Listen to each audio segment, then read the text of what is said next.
Hello guys, hindi ako karon sa Oceanica Resort. Banan ako ang guest waiting for their flight.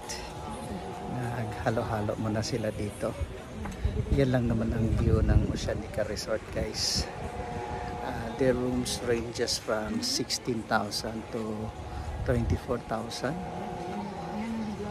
There's privacy pero still quite expensive, but not as expensive as Hinando.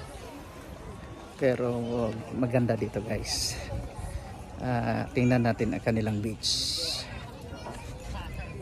Yan ang kanilang beach. Medyo low tide lang at sa kasalukuyan. So chill lang ako dito. Dinala ko ang aking guest maaga pa sa kanilang flight. Kaya naghalo-halo muna sila dito. So ang init na. It's just 9 o'clock in the morning, but it's very hot guys. Karugtong ng Bohol Beach Club at grabe, halos hindi naman magkalayo sa Boracay dito. Sagana lang kasi sa nightlife ang Boracay, kaya doon ang dagsa ng turista. Unlike dito, once na nag-alas 12 na tahimik na. Wala na masyadong music or ingay, tsaka hindi liberated ang Panglao. Dinidiscourage nila ang prostitution dito. Tingnan natin yung kanilang beach. Ito ang view ng Oceanica Resort. Lovely.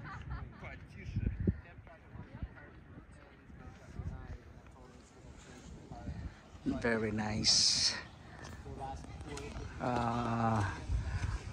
More on more on private guest dito. Although ang Alona kasi commercialized masyado.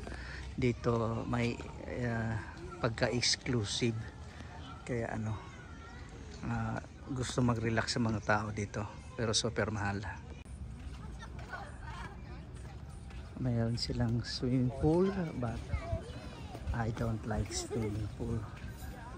Kahit nililinis pa yan, mas gusto ko pa rin ang dagat. At least open ang tubig doon. Dito stagnant lang, lalagyan lang ng chlorine gabi-gabi.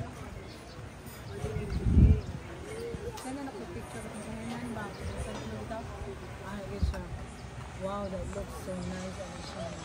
Hope you guys have a good